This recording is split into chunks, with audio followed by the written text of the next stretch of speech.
Untuk mengetahui seberapa luas dampak banjir Jabodetabek, kami berbincang dengan Kepala Pusat Data Informasi dan Komunikasi Kebencanaan Kapus Datin BNPB, Abdul Mohari.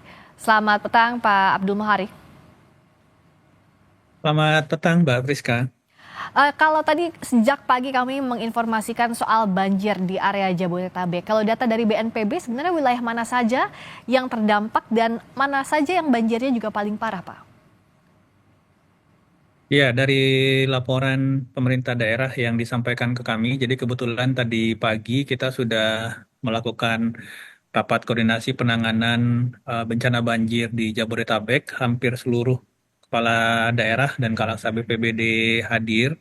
Itu sudah disampaikan memang untuk kesimpulan secara umum itu yang paling terdampak di hari ini itu Kota Bekasi dan Tangerang ya. Yang paling signifikan itu Kota Bekasi. Kalau kemarin kita lihat kan saya sendiri mendampingi Kepala BNPB juga ikut ke Cisarua Bogor yang terdampak banjir bandang. Hmm. Eh, ada beberapa kendala sebenarnya tadi pagi disampaikan oleh beberapa kepala daerah khususnya untuk evakuasi warga. Ya. Yang kita lihat di Bekasi khususnya itu ada kendala kurangnya perahu karet di lokasi kejadian.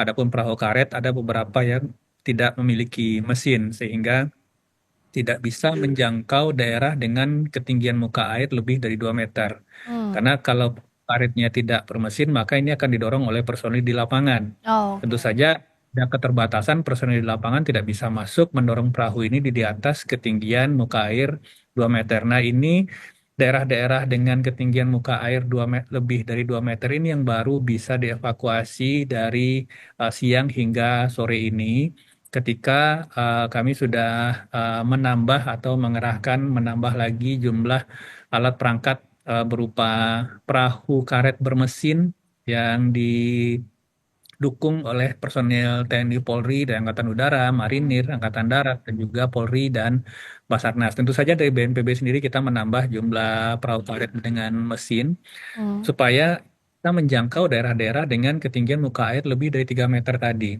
Ya. Jadi visual-visual yang tadi kita lihat, ada ibu hamil yang masih bertahan 9 jam ini sebenarnya adalah warga-warga yang terjebak di daerah dengan ketinggian muka air lebih dari 2 meter. Nah, Oh. ini baru optimal kita evakuasi setelah penambahan jumlah unit perahu karet dengan mesin tadi antara jam 12 hingga jam 1 siang ke bawah ini. Jadi Ya. untuk yang hingga sore ini itu sudah cukup optimal. Nah, beberapa hal lagi yang sudah kita lakukan, tentu saja masyarakat ini ketika sudah kita evakuasi dari rumahnya, ini kita taruh dulu sementara di tempat evakuasi, ada yang berada di rumah saudara. Bagi mereka yang ada di tempat evakuasi, tentu saja kebutuhan logistik makanan dan non permakanannya harus kita penuhi. Ya. Hari ini saat ini bulan Ramadan, tentu saja ada kebutuhan untuk buka puasa. Dan buat mereka yang terpaksa tinggal sementara di tempat evakuasi ada kebutuhan selimut, matras, hygiene kit, dan seterusnya. Dan tentu saja untuk sahur, ini juga kita lengkapi. Karena kebetulan salah satu tempat evakuasi yang digunakan di Jati Asih di Bekasi itu adalah gudang logistik BNPB, Mbak Friska. Oh, oke. Ya. Nah, Pak, untuk tadi tempat evakuasi sementara di mana saja bisa dijelaskan, Pak? Untuk sementara ada beberapa titik yang kami pantau, ada masjid di sekitar kawasan Jati Asih dan yang paling banyak saat ini dari laporan yang datang ke kami itu di gudang logistik BNPB di Jati Asih karena posisinya persis di depan pintu masuk klaster Pondok Gede Permai itu. Jadi sebelum Oke. masuk itu sebelah kanan itu gudang logistik BNPB. Oh, seperti yang Jadi tadi ini yang digambar ya, Pak ya. Jadi dari komplek itu langsung masuk ke ya, gudang logistik BNPB itu ya, yang ya, sebelah kanan ya, jalan. itu gudang logistik BNPB. Jadi itu sementara kita fungsikan untuk tempat evakuasi masyarakat. Tentu saja permakanannya kita lengkapi, non permakanannya kita lengkapi.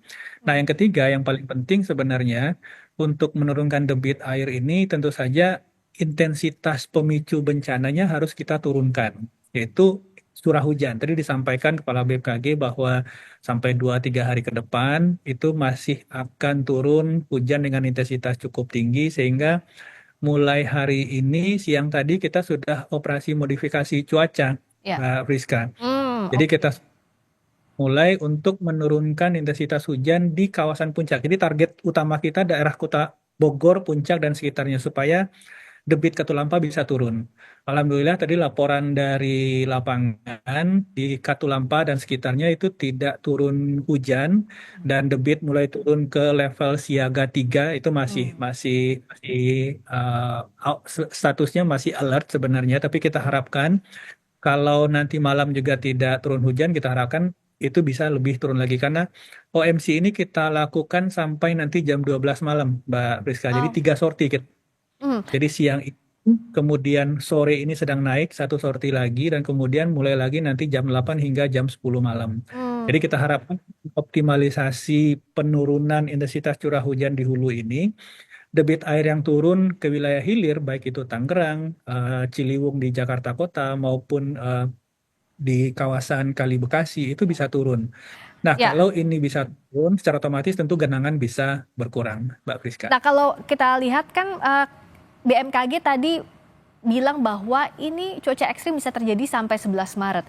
Nah, untuk modifikasi cuaca ini juga apakah akan berlangsung sampai tanggal 11 Maret itu untuk antisipasi? Selain tadi kan kalau untuk hari ini sebenarnya untuk menurunkan debit air, tapi untuk antisipasi sampai 11 Maret mendatang sudah adakah eh, yang disiapkan, Ya. Pak?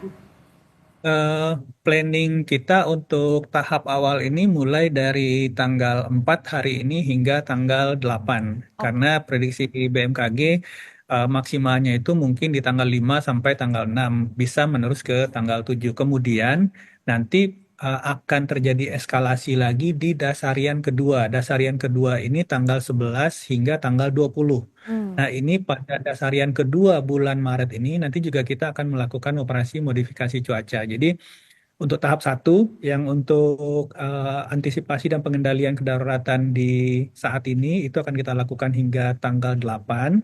Nanti kita akan lihat dinamikanya, bukan berarti kita pasti akan stop di tanggal 8. Mhm. Kalau kondisinya ternyata BMKG menyampaikan rekomendasi masih harus diteruskan, maka kita akan teruskan.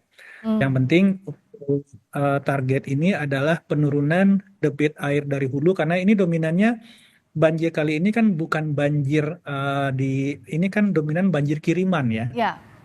Jadi poin yang harus kita turunkan adalah debit di hulu supaya debit di hilir bisa berkurang. Nah, ini target kita memang itu supaya debit Katulampa, debit di hulu Ciliwung, debit di hulu Citarum, debit di hulu Kali Bekasi itu bisa turun secara signifikan, Mbak Mhm. Friska. Nah, untuk yang terdampak di Bekasi misalnya, itu kan ada 16.000 orang, Pak. Tadi evakuasi sudah ada di gudang logistik BNPB. Hitungan sementara berapa yang masih harus diselamatkan dari rumah masing-masing? Untuk eh, hitungan data sementara untuk di Bekasi saja itu ada 18.300 jiwa Oh, terdampak. Nah, 18.300. ya, update per sore ini, tetapi yang kita masih melakukan pendataan sebenarnya yang sudah kita evakuasi itu sudah berapa kakak, berapa jiwa, karena tidak semua warga yang kita evakuasi ini kemudian tinggal di tempat evakuasi dan terpusat. Hmm. Mereka lebih banyak pilih di rumah kerabat, di rumah saudara yang tidak terdampak banjir. Ini sebenarnya pendataannya menjadi agak agak rumit karena Mhm. cukup sulit untuk kita bisa memastikan berapa yang sudah terevakuasi, berapa yang sudah yang nantinya kebutuhan logistik dan seterusnya. Tetapi pada prinsipnya dalam kondisi kedaruratan ini dukungan logistik kami lebih baik lebih daripada kurang gitu ya. Nah, ya Jadi betul. kita dropping kebutuhan logistik baik itu permakanan maupun non permakanan eh, dengan kapasitas maksimal kita yang ada di gudang logistik kita di Jati Asih, didorong juga dari kantor pusat BNPB. Nanti kita akan menyesuaikan dengan dinamika di lapangan. Kalau sekiranya dibutuhkan tambahan, BPB sudah siap dengan cadangan logistik yang ada, Mbak Hmm. Priska. Terakhir singkat saja untuk perahu bermesin yang masih dibutuhkan, perahu karet bermesin berapa Pak untuk hitungannya agar evakuasi ini bisa berjalan maksimal esok hari? Untuk sementara BNPB di Kota Bekasi akan menambah satu lagi Hmm. dan tadi ada permintaan untuk Kota Depok satu unit. Jadi dua ini akan kita geser harusnya sore ini atau malam nanti sudah bisa sampai di lokasi. Oke, dan saat ini juga tadi seperti data terkini, izin saya tegaskan kembali bahwa ada 18.300 jiwa yang terdampak di Bekasi dan antisipasi penanggulangan kedaruratan ini akan 4 sampai 8 Maret dan evaluasi berikutnya 11 sampai 20 Maret. Prioritas utama seperti ini betul ya Pak Abdul Muhari ya? Benar, Mbak Friska? Mhm. Dan kebutuhan logistik jika ada yang ingin membantu disalurkannya kemana? Apakah ke gudang logistik BNPB tadi sebagai salah satu yang terpusat untuk titik evakuasi? Ya, tentu saja pasti sangat banyak saudara-saudara kita yang ingin membantu warga yang terdampak di Bekasi, tidak hanya di Bekasi mungkin ya. Ini memang bisa disalurkan langsung baik itu ke gudang logistik BNPB di Jati Asih ataupun bisa ke kantor BNPB di Ya, Geraha BNPB di Matraman ya, atau bisa di BPBD setempat. baik. Jadi kita harapkan bantuan memang bisa terpusat sehingga proses distribusinya pun bisa lebih efisien, Mbak Friska. Semoga bisa segera tertangani agar saudara-saudara kita bisa kembali ke rumahnya masing-masing melanjutkan kegiatan. Terima kasih juga atas informasi terkininya Pak Abdul Muhari, Kapus Datin BNPB. Selamat malam, terima kasih Bapak.